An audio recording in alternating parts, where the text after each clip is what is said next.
Hidup baru, rahasia di ruang pengacara.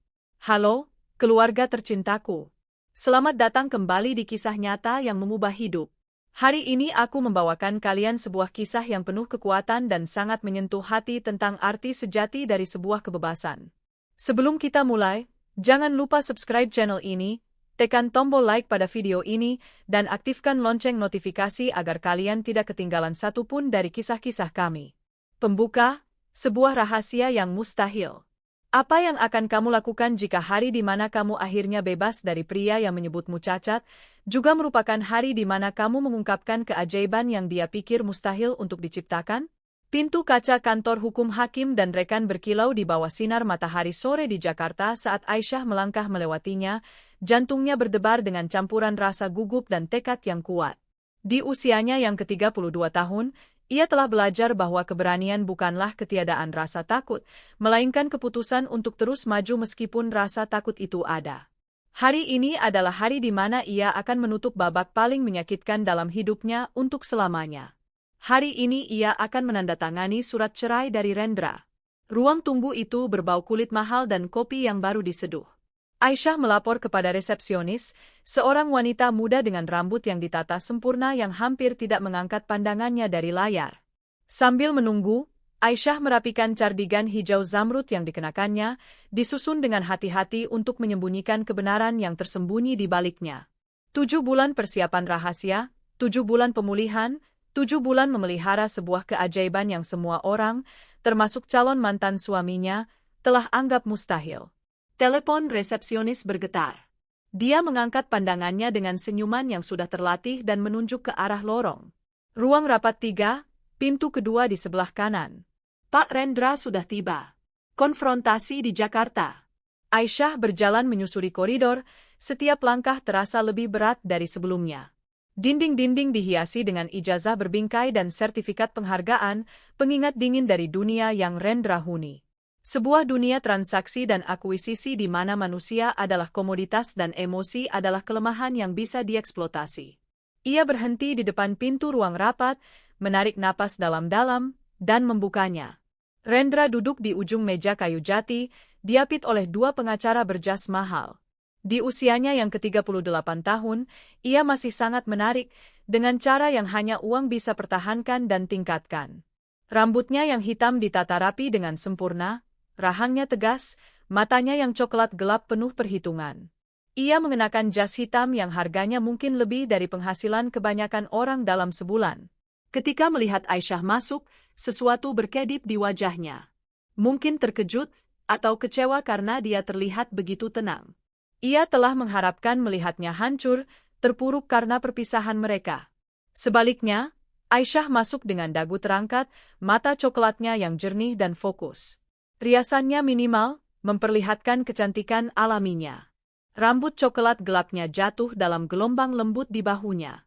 Ia terlihat lebih sehat dibandingkan bulan-bulan terakhir pernikahan mereka, ketika kritik Rendra yang terus-menerus telah menggerus harga dirinya. Aisyah, katanya dengan campuran khas antara otoritas dan pesona yang dulu pernah membuatnya gemetar. Terima kasih sudah datang. Mari kita selesaikan ini dengan sesedikit mungkin rasa sakit. Ia duduk di seberangnya. Pengacaranya, Bu Ratna, duduk di sampingnya dengan anggukan yang menenangkan.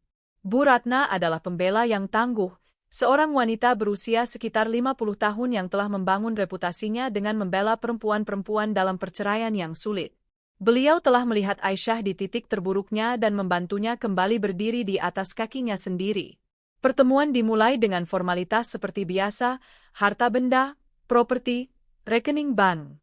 Rendra ternyata cukup dermawan dalam perjanjian ini, mungkin karena rasa bersalah, atau mungkin hanya untuk mempercepat proses agar ia bisa segera menikahi Tasya, eksekutif pemasaran berusia 26 tahun yang telah menggantikan Aisyah di ranjang dan dalam hidupnya. Diskusi berlangsung panjang. Istilah-istilah hukum memenuhi udara seperti suara bising yang tak bermakna. Aisyah tetap diam, tangannya terlipat di atas meja. Ia sudah meninjau semuanya bersama Bu Ratna berminggu-minggu yang lalu. Ia tidak menginginkan apapun lebih dari yang adil.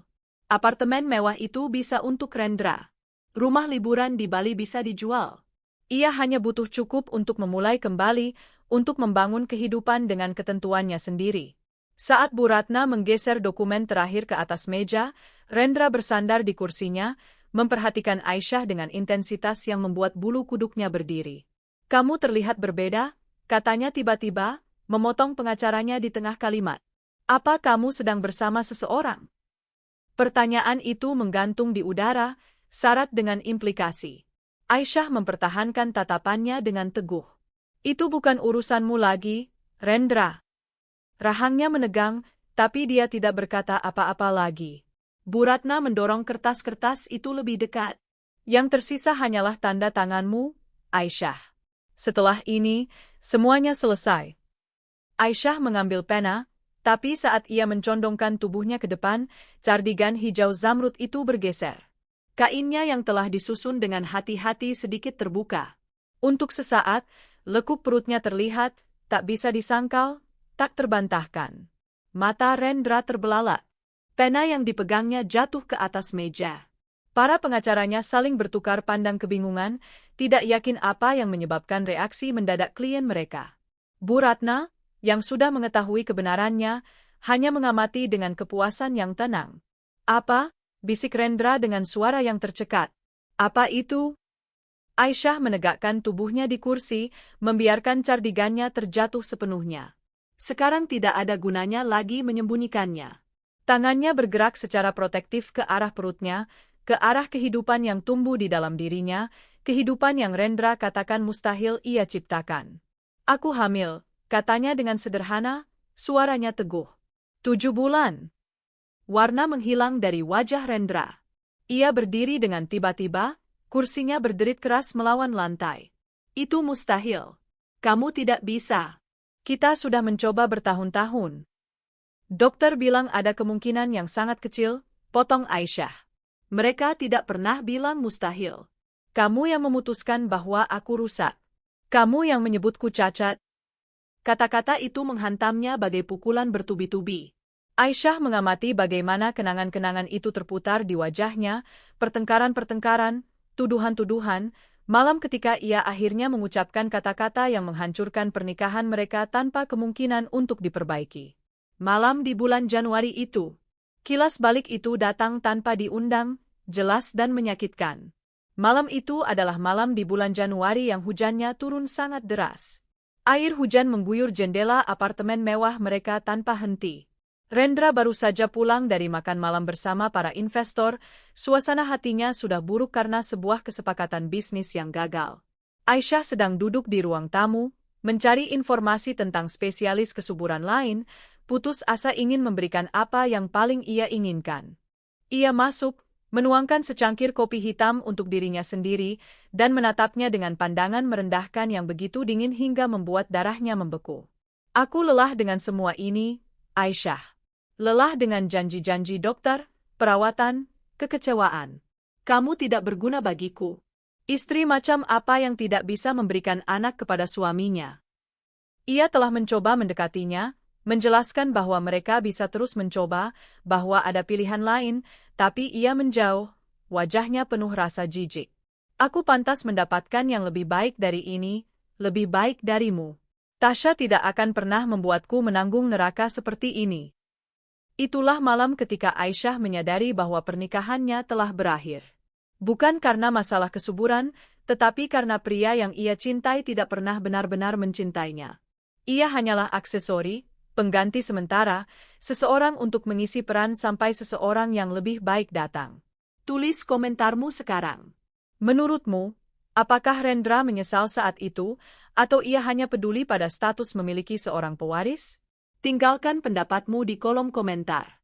Sekarang, duduk di ruang rapat itu, Rendra menatap perut hamilnya seolah melihat hantu. "Anak siapa ini?" tuntutnya, suaranya meninggi. "Siapa ayahnya?"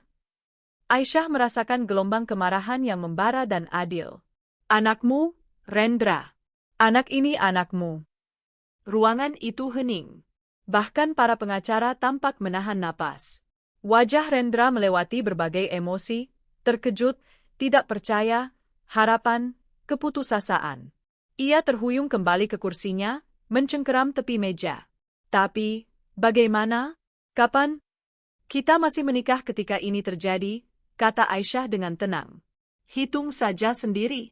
Anak ini dikandung sebelum kamu pindah, sebelum kamu mulai memamerkan Tasya ke seluruh kota seperti pialamu. Rendra mengusap wajahnya dengan kedua tangan, menghancurkan tatanan rambutnya yang sempurna. Seorang anak. Anakku. Aisyah, ini mengubah segalanya. Kita tidak bisa bercerai. Kita harus mencoba lagi demi bayi ini. Bu Ratna meletakkan tangan di lengan Aisyah, tapi Aisyah menggelengkan kepalanya. Ia sudah tahu momen ini akan datang. Ia telah mempersiapkan diri untuk ini. Tidak, Rendra. Ini tidak mengubah apapun. Kamu menginginkan perceraian karena aku tidak bisa memberimu anak. Baiklah, aku sedang memberimu seorang anak, tapi aku tidak akan memberikan diriku lagi. Tidak lagi. Kamu tidak bisa menjauhkanku dari anakku, kata Rendra dengan nada berbahaya yang sangat ia ingat. Aku tidak mengambil apapun darimu, balas Aisyah. Kamu akan mendapat hak kunjungan, perjanjian nafkah anak, semuanya legal dan semestinya. Tapi aku tidak akan menjadi istrimu lagi. Kamu menghancurkan kemungkinan itu di malam ketika kamu menyebutku tidak berguna. Rendra menatap para pengacaranya dengan putus asa, seolah mereka bisa memperbaiki ini, membuat Aisyah berpikir jernih. Tapi mereka tetap diam, memahami bahwa ini sudah di luar wilayah hukum mereka. Ini tentang hati, bukan tentang kontrak. Tolong, kata Rendra. Dan Aisyah tidak pernah mendengarnya memohon sebelumnya. Aku melakukan kesalahan. Aku kejam. Aku salah. Tapi kita bisa memperbaiki ini. Pikirkan apa yang terbaik untuk anak ini. Seorang anak membutuhkan kedua orang tuanya. Anak ini akan memiliki kedua orang tuanya, kata Aisyah dengan tegas. Tapi kedua orang tua itu tidak akan menikah. Aku menghabiskan 7 bulan belajar hidup tanpamu, Rendra. 7 bulan menemukan siapa diriku ketika aku tidak lagi berusaha menjadi apa yang kamu inginkan. Dan aku menyukai versi diriku yang sekarang. Aku lebih kuat, aku lebih bahagia, aku bebas. Ia mengambil pena dan dengan tangan yang teguh menandatangani namanya di surat cerai. Tinta itu seolah berkilau di bawah cahaya sore yang masuk melalui jendela. Bu Ratna menambahkan tanda tangannya sebagai saksi dan mendorong dokumen-dokumen itu ke sisi meja Rendra. Giliranmu, kata Bu Ratna dengan dingin. Rendra menatap kertas-kertas itu seolah itu adalah vonis hukuman mati. Lalu bagaimana dengan Tasya? Apa yang harus kukatakan padanya? Itu masalahmu, bukan masalahku, kata Aisyah sambil berdiri. Ia mengambil cardigannya dengan cepat, tak sabar untuk meninggalkan tempat itu, orang-orang itu, kehidupan itu. Kamu memilih Tasya ketika kamu memutuskan bahwa aku tidak cukup baik. Sekarang kamu harus hidup dengan pilihan itu. Saat ia berjalan menuju pintu, Rendra berteriak untuk terakhir kalinya. Aisyah, tunggu. Kita bisa memperbaiki ini. Aku akan meninggalkan Tasya. Kita akan membesarkan bayi ini bersama. Aku akan berubah kali ini. Aku janji. Aisyah berhenti di pintu dengan tangan digagang. Ia berbalik menghadapnya, menghadap pria yang pernah menjadi seluruh dunianya dan tidak merasakan apapun selain rasa kasihan. Kamu tidak akan meninggalkan Tasya, Rendra. Dia adalah segalanya yang kamu inginkan dari seorang istri, cantik, ambisius, bersedia menjadi pialanmu. Satu-satunya masalah adalah dia tidak akan pernah bisa memberimu apa yang sedang kuberikan sekarang, dan itu pasti membunuhmu pelan-pelan. Ia pergi sebelum Rendra sempat menjawab. Keluar dari ruang rapat, keluar dari gedung, keluar dari kehidupan itu. Di belakangnya ia mendengar suara-suara yang meninggi, Rendra berdebat dengan para pengacaranya, tapi ia tidak menoleh ke belakang. Masa depannya ada di depan, bukan di belakang. Awal baru di Yogyakarta? Di luar, matahari sedang terbenam, melukis langit dengan warna jingga dan merah muda. Aisyah meletakkan kedua tangannya di perutnya, merasakan gerakan lembut putra atau putrinya. Anak ini, keajaiban ini, telah memberinya sesuatu yang lebih berharga dari cinta Rendra. Anak ini memberinya tujuan, kekuatan, dan keberanian untuk memilih dirinya sendiri. Saat ia berjalan menuju mobilnya, teleponnya bergetar. Sebuah pesan dari Bu Ratna. Dikabulkan. Kamu bebas. Aisyah tersenyum. Air mata mengalir di wajahnya. Bebas. Setelah bertahun-tahun berusaha menjadi cukup untuk orang lain, akhirnya ia bebas untuk sekadar menjadi dirinya sendiri. Dan itu, ia sadari, adalah hadiah terbesar dari semuanya. Apartemen yang disewa Aisyah sangat jauh berbeda dari apartemen mewah yang pernah ia tinggali bersama Rendra. Apartemen itu berada di lantai 3 sebuah bangunan sederhana di kawasan Prawirotaman yang tenang di Yogyakarta, di mana anak-anak bermain di halaman dan para tetangga saling mengenal nama satu sama lain. Ruang tamunya kecil, tapi dipenuhi cahaya alami di sore hari. Ia mendekorasinya dengan sederhana, dengan warna krem lembut dan sentuhan biru serta kuning, menyiapkan sudut kecil untuk bayi yang akan tiba hanya dalam 2 bulan lagi. Aisyah mengira ia akan merasa kesepian dalam kehidupan barunya ini, tapi justru sebaliknya, ia merasa terbebas. Hari-harinya telah menemukan ritme yang damai, jalan-jalan pagi di Taman Sari yang dekat, kelas senam hamil, membaca buku-buku tentang menjadi ibu. Ia mulai bekerja jarak jauh sebagai desainer grafis freelance, sesuatu yang pernah ia tinggalkan ketika Rendra memaksa bahwa istrinya tidak perlu bekerja. Sekarang, berkarya kembali memenuhi dirinya dengan rasa tujuan yang sudah ia lupakan keberadaannya. Pada salah satu pemeriksaan kehamilan rutinnya, segalanya berubah lagi. Klinik yang ia pilih kecil dan nyaman. Resepsionis sekarang sudah mengenalnya. Aisyah, panggil suster itu. Dokter Fajar sudah siap menerima Anda. Aisyah sudah berkonsultasi dengan Dokter Fajar selama sebulan terakhir. Ia mengambil tasnya dan mengikuti suster menyusuri lorong. Pintu ruang periksa 4 terbuka dan di dalamnya Dokter Fajar sedang memeriksa grafik di tabletnya. Ia mendongak ketika Aisyah masuk dan wajahnya bersinar dengan senyum hangat. Selamat sore, Aisyah. Bagaimana kabar kamu dan bayinya hari ini? Dokter Fajar bukanlah seperti yang Aisyah bayangkan ketika pertama kali bertemu dengannya. Di usianya yang ke-35 tahun, ia memiliki ketenangan yang segera membuat orang merasa nyaman. Ia tinggi, berbahu lebar. Rambut hitamnya yang sedikit ikal sering jatuh ke dahinya. Matanya berwarna coklat tua, jenis mata yang benar-benar seolah melihatmu, bukan sekadar memandangmu. Kami baik-baik saja, kata Aisyah sambil menyamankan diri di tempat periksa. Bayinya sangat aktif akhir-akhir ini. Sepertinya dia sedang latihan untuk Olimpiade. Dokter Fajar tertawa. Suaranya tulus dan hangat. Itu pertanda bagus. Bayi yang aktif adalah bayi yang sehat. Biar ku dengarkan dan lihat apa yang sedang dilakukan atlet kecil ini. Saat melakukan pemeriksaan, Fajar mengajaknya bicara tentang segala hal. Ia bertanya tentang minggunya, apakah ia tidur nyenyak, apakah ia membutuhkan sesuatu. Berbeda dengan dokter-dokter pilihan Rendra yang memperlakukannya seperti mesin yang rusak selama masalah kesuburannya, Fajar memperlakukannya sebagai manusia seutuhnya. Ia merayakan setiap pencapaian, menenangkan setiap kekhawatiran, dan tidak pernah membuatnya merasa tidak mampu. Semuanya terlihat sempurna, katanya setelah selesai memeriksa. Tekanan darahmu bagus. Detak jantung bayinya kuat.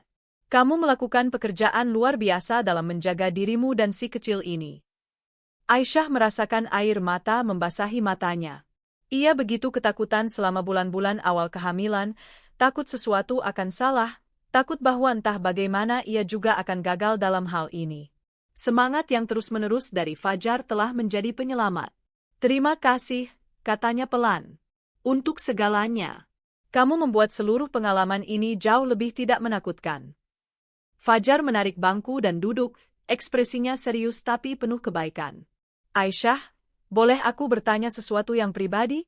Kamu tidak harus menjawab kalau tidak mau. Ia mengangguk. Nama di berkasmu tertulis istri dari Rendra, tapi kamu meminta kami memanggilmu dengan nama aslimu saja, dan aku perhatikan kamu selalu datang sendiri ke setiap janji. Apakah semuanya baik-baik saja? Apakah kamu aman? Kekhawatiran dalam suaranya menyentuh sesuatu yang dalam di hati Aisyah.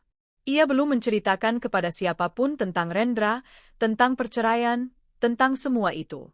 Tapi sesuatu dalam diri Fajar membuatnya ingin jujur. Aku aman, ia meyakinkan. Aku baru saja bercerai. Ayah dari bayi ini dan aku sudah tidak bersama lagi. Itu bukan situasi yang baik dan aku perlu pergi. Fajar mengangguk perlahan, memproses informasi itu. Aku turut prihatin kamu harus melewati semua itu, tapi aku mengagumi kekuatanmu. Dibutuhkan keberanian untuk memulai kembali, apalagi ketika kamu akan segera menjadi seorang ibu. Mereka berbicara beberapa menit lagi, dan ketika Aisyah meninggalkan klinik hari itu, ia merasa entah bagaimana lebih ringan. Sebuah kebaikan yang tak terduga. Malam itu, saat menyiapkan makan malam di dapurnya yang kecil, ia mendapati dirinya memikirkan mata Fajar yang penuh kebaikan, suaranya yang lembut, caranya bertanya apakah ia aman. Sudah lama sekali sejak seseorang peduli pada kesejahteraannya. Minggu-minggu berikutnya membawa komplikasi yang tidak terduga. Rendra mulai menelepon lagi, meninggalkan pesan suara yang berubah-ubah antara meminta maaf dan menuntut. Ia mengirim bunga ke apartemennya, rangkaian bunga mahal yang segera Aisyah hadiahkan kepada Bu Siti, tetangga tuanya.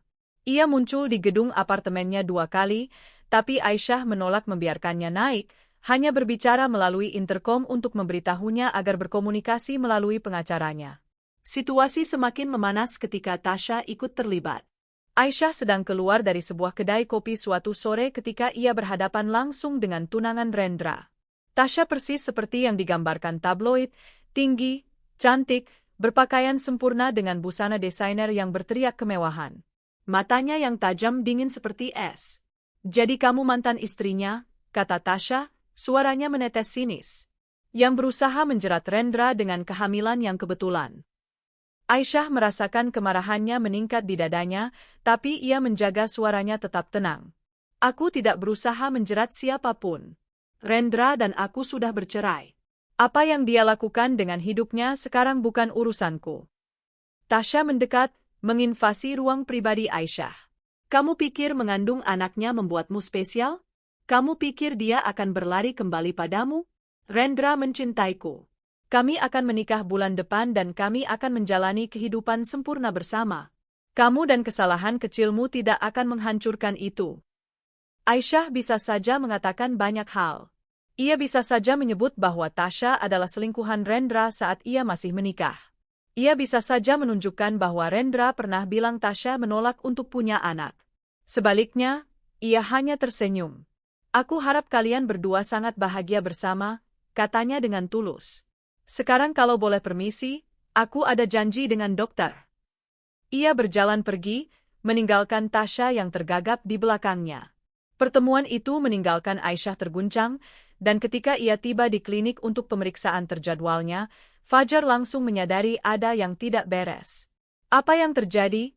tanyanya, membimbingnya untuk duduk di ruang kerjanya, bukan di ruang periksa. Aisyah menceritakan semuanya tentang Rendra, tentang kekejamannya selama pernikahan mereka, tentang perceraian, tentang konfrontasi dengan Tasha. Kata-kata mengalir deras darinya seperti air dari bendungan yang jebol. Fajar mendengarkan setiap kata tanpa menyela. Ketika ia selesai, Fajar diam sejenak. Lalu ia mengatakan sesuatu yang mengejutkannya.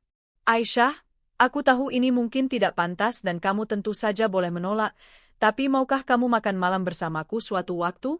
Bukan sebagai doktermu, tapi sebagai seseorang yang benar-benar ingin mengenalmu lebih baik di luar ruangan ini." Jantung Aisyah berdetak kencang. Ia tidak pernah berpikir tentang kencan. Ia tidak pernah membayangkan ada seseorang yang mau bersama wanita hamil, baru bercerai, dan dengan begitu banyak beban. Tapi menatap Fajar, menatap harapan yang jujur di matanya, ia mendapati dirinya berkata ya. Api yang baru. Kencan pertama mereka di sebuah warung makan kecil yang tersembunyi di gang yang tenang. Fajar menjemputnya, membukakan pintu mobil, dan memastikan ia nyaman. Di antara hidangan nasi goreng spesial dan gelas-gelas teh hangat, mereka membicarakan segalanya. Fajar bercerita tentang pekerjaannya, tentang mengapa ia menjadi dokter, tentang bagaimana ia kehilangan ibunya karena kanker ketika ia masih di Fakultas Kedokteran, dan bagaimana itu membentuk pendekatannya terhadap dunia medis. Aku menyadari bahwa menyembuhkan bukan hanya tentang mengobati gejala, katanya sambil menyuapkan nasi. Ini tentang merawat manusia seutuhnya, pikiran, tubuh, dan jiwa. Itulah mengapa aku mencintai bidang kebidanan. Aku bisa menjadi bagian dari salah satu momen terpenting dalam hidup seseorang. Aisyah bercerita tentang kecintaannya pada seni dan desain, bagaimana ia meninggalkannya ketika Rendra berkata itu tidak pantas untuk istri dengan statusnya. Aku dulu melukis, aku belum menyentuh kuas selama 5 tahun. Kenapa tidak? Tanya Fajar dengan sederhana. Karena Rendra bilang itu buang-buang waktu, bahwa aku harus fokus menjadi istri yang layak, menghadiri acara-acara yang tepat, mengenal orang-orang yang tepat. Fajar meraih tangannya di atas meja. Sentuhannya hangat dan lembut. Aisyah, aku tidak tahu semua yang kamu alami dalam pernikahanmu, tapi aku tahu ini. Kamu pantas melakukan hal-hal yang membuatmu bahagia. Melukislah, berkaryalah, jalani hidup yang kamu inginkan, bukan hidup yang orang lain putuskan untukmu. Air mata mengalir di pipi Aisyah. Tidak pernah ada orang yang mengatakan hal seperti itu kepadanya sebelumnya. Rendra selalu membuatnya merasa bahwa mimpi-mimpinya itu bodoh, kekanakan, tidak penting. Tapi Fajar berbicara seolah kebahagiaannya benar-benar berarti. Mereka terus berkencan. Fajar membawanya ke toko perlengkapan seni dan bersikeras membelikannya satu set lengkap cat dan kanvas. Mereka mengunjungi kebun raya Yogyakarta, berjalan perlahan melewati rumah kaca sementara Aisyah menggambar bunga-bunga. Mereka piknik di taman. Fajar selalu membawa bantal agar ia bisa duduk dengan nyaman. Romansa di antara mereka tumbuh dengan cara yang paling alami. Fajar tidak pernah memaksa, tidak pernah menuntut. Ia membiarkan Aisyah menentukan langkahnya, menghormati kebutuhannya untuk pulih dari masa lalu sebelum membuka hatinya sepenuhnya untuk masa depan. Tapi ketertarikan itu tak bisa disangkal. Cara tangannya berhenti di punggung bawahnya saat membantunya keluar dari mobil. Cara denyut nadinya berpacu saat ia tersenyum padanya, percikan listrik yang melompat ketika jari-jari mereka saling bertautan. Suatu malam, setelah jalan-jalan sore di tepi Sungai Code, Fajar mengantarnya pulang dan menemaninya sampai di depan pintu apartemen. Udara di antara mereka dipenuhi sesuatu yang lebih dari sekadar persahabatan. Aisyah berbalik untuk berterima kasih atas malam yang indah, tapi kata-kata itu mati di bibirnya ketika ia melihat cara Fajar menatapnya. Aisyah, katanya pelan. Boleh aku menciummu? Ia mengangguk, tak mampu berkata-kata. Fajar memegang wajahnya dengan lembut di antara kedua tangannya dan menciumnya dengan kelembutan yang membuatnya merasa lemas. Ciuman itu sama sekali tidak seperti mencium Rendra yang selalu terasa seperti pertunjukan. Ciuman ini nyata, jujur, penuh dengan emosi yang tulus. Ketika akhirnya mereka berpisah, keduanya kehabisan napas. Aku sudah ingin melakukan itu selama berminggu-minggu, akui Fajar, menyandarkan dahinya ke dahi Aisyah. Aku juga, bisik Aisyah, keluarga yang bertumbuh. Hubungan mereka semakin dalam setelah malam itu. Fajar menjadi kehadiran yang konstan dalam hidupnya, tapi tidak pernah mengganggu. Ia menghormati ruangnya, kemandiriannya, kebutuhannya untuk membuktikan pada dirinya sendiri bahwa ia bisa melakukan ini sendiri, tapi ia selalu ada ketika ia membutuhkannya, siap dengan dukungan, kenyamanan, atau sekadar kehadirannya yang tenang. Fajar juga jatuh cinta pada bayi yang belum lahir itu. Ia berbicara pada perut Aisyah di saat-saat pribadi mereka, menceritakan kisah-kisah kepada si bayi, membuat janji-janji tentang petualangan yang akan mereka jalani bersama. Melihat pria yang kuat dan sukses ini begitu lembut kepada anaknya, melelehkan semua pertahanan terakhir yang telah Aisyah bangun di sekeliling hatinya. Namun kebahagiaannya terganggu oleh langkah terakhir Rendra. 2 minggu sebelum tanggal persalinannya, Aisyah menerima surat pemberitahuan hukum. Rendra mengajukan hak asuh bersama dan menuntut agar bayi itu menyandang nama Rendra sebagai ayahnya. Ia berdalih bahwa hubungan baru Aisyah membuktikan bahwa ia tidak fokus pada kesejahteraan bayi dan berusaha menggantikannya dengan pria lain. Aisyah hancur. Ia telah berusaha keras menjaga segalanya tetap beradab, memastikan Rendra bisa menjadi bagian dari kehidupan anaknya, tapi ia tidak bisa sekadar menjadi ayah. Ia harus mengendalikan, mendominasi, menang. Fajar menemukannya menangis di sofa, kertas-kertas hukum berserakan di sekelilingnya. Ia duduk di sampingnya, menariknya ke dalam pelukannya. Kita akan melawan ini, katanya dengan tegas. Kamu sudah menjadi ibu yang luar biasa. Tidak ada hakim yang akan mengambil bayi ini darimu. Tapi bagaimana kalau mereka melakukannya, Fajar? Bagaimana kalau Rendra menggunakan uang dan pengaruhnya untuk mengambil anakku? Itu tidak akan terjadi, janji Fajar. Dan Aisyah, ada sesuatu yang perlu kukatakan, sesuatu yang sudah lama kupikirkan. Ia mundur sedikit agar bisa menatap matanya. Aku mencintaimu. Aku mencintaimu dan aku mencintai bayi ini. Aku tahu kita belum lama bersama, tapi ada hal-hal yang kamu tahu pasti benar. Ketika kamu siap, ketika kamu merasakan hal yang sama, aku ingin membangun kehidupan bersamamu. Aku ingin ada di sana untuk setiap menyusui tengah malam, setiap kata pertama, setiap lutut yang tergores. Aku ingin menjadi ayah yang pantas untuk anak ini dan pasangan yang pantas untukmu. Air mata Aisyah berubah dari kesedihan menjadi kebahagiaan. Aku juga mencintaimu, bisiknya. Aku tidak menyangka bisa mencintai lagi setelah Rendra, tapi kamu menunjukkan padaku seperti apa cinta yang sesungguhnya. Mereka berpelukan sementara matahari terbenam di luar jendela. Dua orang yang menemukan satu sama lain di saat yang tepat. Dan dalam pelukan itu, Aisyah merasakan sesuatu yang sudah bertahun-tahun tidak ia rasakan, harapan untuk masa depan. Bagaimana menurutmu? Jika kamu berada di posisi Aisyah, apakah kamu akan membiarkan Rendra mencantumkan namanya, atau kamu akan berjuang untuk kebebasan penuh anakmu? Tulis komentarmu sekarang. Ayah yang sesungguhnya. 2 minggu kemudian, Aisyah mulai merasakan kontraksi di tengah badai petir. Fajar sudah menginap di tempatnya selama beberapa hari terakhir, tidur di sofa meski Aisyah protes bahwa ia punya rumah sendiri untuk dituju. Ketika kontraksinya dimulai pukul 2 dini hari, ia langsung ada di sisinya, tenang dan fokus, membimbingnya melalui latihan pernapasan sambil menyiapkan tas rumah sakit. Perjalanan ke rumah sakit terasa seperti mimpi. Hujan menghantam kaca depan sementara kilat membelah langit. Tapi di dalam mobil, Fajar menggenggam tangannya dan membimbingnya melewati setiap kontraksi.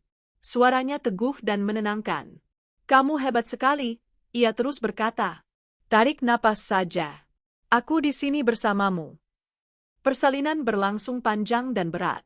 Aisyah menjalani proses melahirkan selama 14 jam, kelelahan dan ketakutan, tapi Fajar tidak pernah beranjak dari sisinya. Ia menyeka dahinya dengan kain dingin, menggenggam tangannya selama kontraksi, membisikkan semangat ketika ia merasa ingin menyerah. Para suster terus berkomentar betapa luar biasanya ia sebagai suami, sebuah komentar yang tidak dikoreksi baik oleh Aisyah maupun Fajar. Akhirnya, pada pukul 4.37 sore, Akil tiba di dunia ini. Beratnya 3,2 kilogram. Ia memiliki kepala penuh rambut hitam dan paru-paru yang mengumumkan kedatangannya ke seluruh ruang bersalin. Ketika suster meletakkannya di dada Aisyah, ia menatap putranya dan merasakan cinta yang begitu luar biasa hingga hampir menghentikan detak jantungnya. Halo, Akil, bisiknya. Air mata mengalir di wajahnya. Aku mamamu. Aku sudah sangat lama menunggu untuk bertemu denganmu.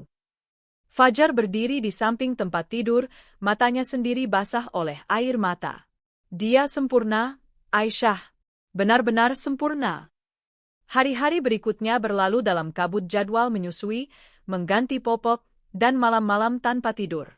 Fajar tinggal di rumah sakit, tidur di kursi yang tidak nyaman di samping tempat tidurnya, menolak untuk pergi. Ia belajar mengganti popok, membedong Akil dengan sempurna, mengenali jenis-jenis tangisan yang berbeda. Ketika para suster mengajari Aisyah cara menyusui, Fajar keluar untuk memberi privasi, tapi selalu tepat di depan pintu jika ia membutuhkan sesuatu. Rendra muncul di hari kedua.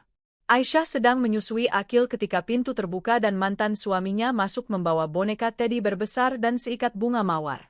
Ia terpaku ketika melihat Fajar duduk di kursi samping tempat tidur, terlihat begitu nyaman seolah memang tempatnya. Apa yang dia lakukan di sini? Tuntut Rendra, suaranya tajam. Fajar ada di sini karena aku ingin dia ada di sini, kata Aisyah dengan tenang, merapikan selimut Akil. Kalau kamu ingin bertemu putramu, silakan, tapi jangan masuk ke ruangan ini dengan sikap seperti itu. Rahang Rendra menegang, tapi ia meletakkan boneka dan bunga itu. Ia mendekati tempat tidur perlahan, matanya terpaku pada gumpalan kecil di lengan Aisyah. Ketika ia cukup dekat untuk melihat wajah Akil, sesuatu retak dalam ekspresinya. Dia mirip kamu, kata Rendra pelan, hampir dengan rasa kagum.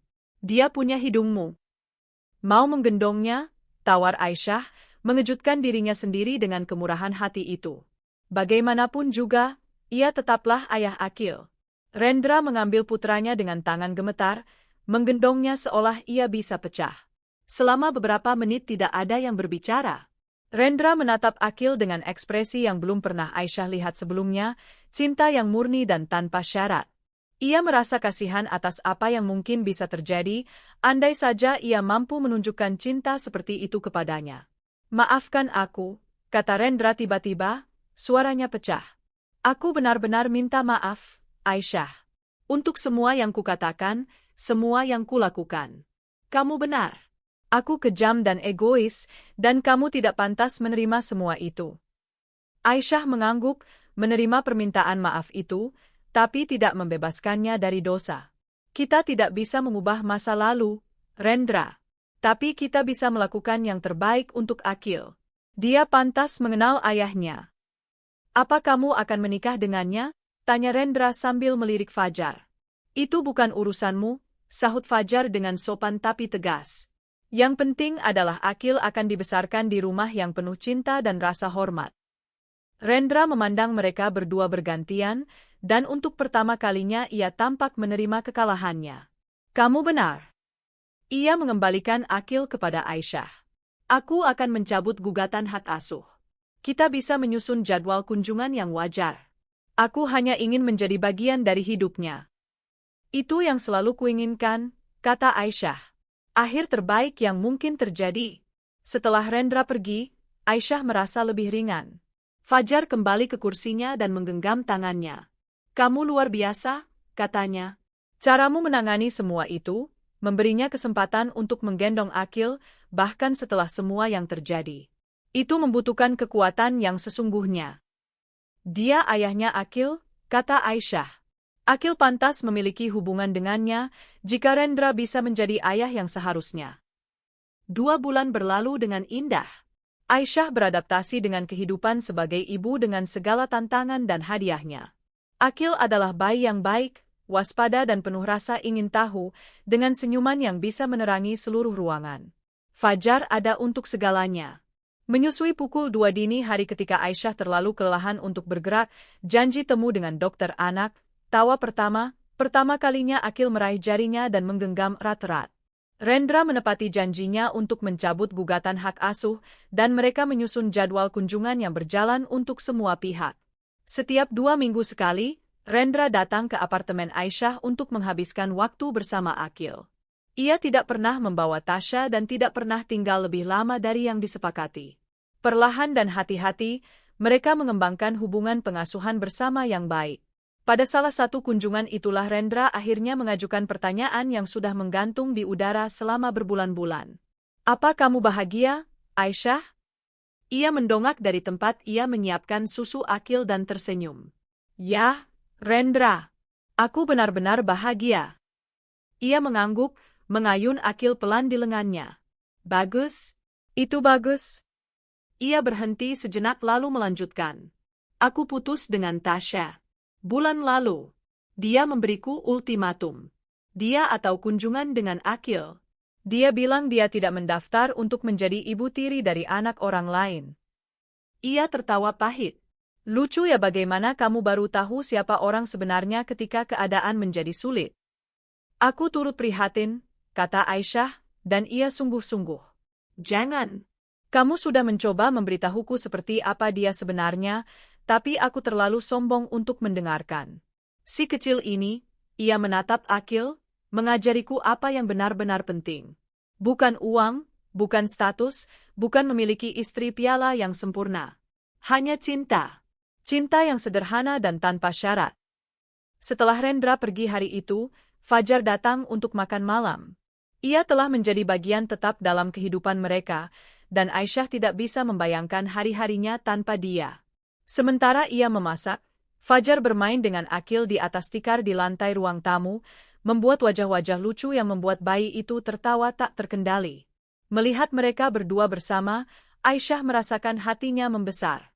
Inilah keluarganya, bukan yang ia rencanakan, bukan yang ia harapkan, tapi yang telah diberikan kepadanya. Dan itu sempurna. Malam itu, setelah Akil tertidur di boks bayinya, Fajar dan Aisyah duduk bersama di sofa. Ia tampak pendiam selama makan malam, merenung dengan cara yang membuat Aisyah penasaran. Aku punya sesuatu untukmu, katanya akhirnya, mengeluarkan kotak beludru kecil dari sakunya. Aisyah menahan napas. Fajar membuka kotak itu, memperlihatkan sebuah cincin berlian yang sederhana dan elegan. Aku tahu kita belum lama bersama menurut standar pada umumnya, katanya. Tapi aku belum pernah seyakin ini tentang apapun dalam hidupku. Aisyah, kamu adalah wanita paling kuat dan luar biasa yang pernah kutemui. Dan Akil, dia adalah anak hatiku, meskipun bukan anak darahku. Aku ingin menghabiskan sisa hidupku mencintai kalian berdua, mendukung kalian, menjadi pasanganmu dalam segala hal yang berarti. Maukah kamu menikah denganku? Air mata mengalir di wajah Aisyah saat ia mengangguk. Ya, bisiknya. Ya, Fajar, aku mau menikah denganmu. Ia menyematkan cincin itu di jarinya dan menciumnya dalam, memeluknya erat. Ketika akhirnya mereka terpisah, keduanya tertawa dan menangis bersamaan. Mereka menikah 3 bulan kemudian, dalam akad nikah sederhana di Kebun Raya Yogyakarta, tempat mereka berbagi ciuman pertama sebagai pasangan.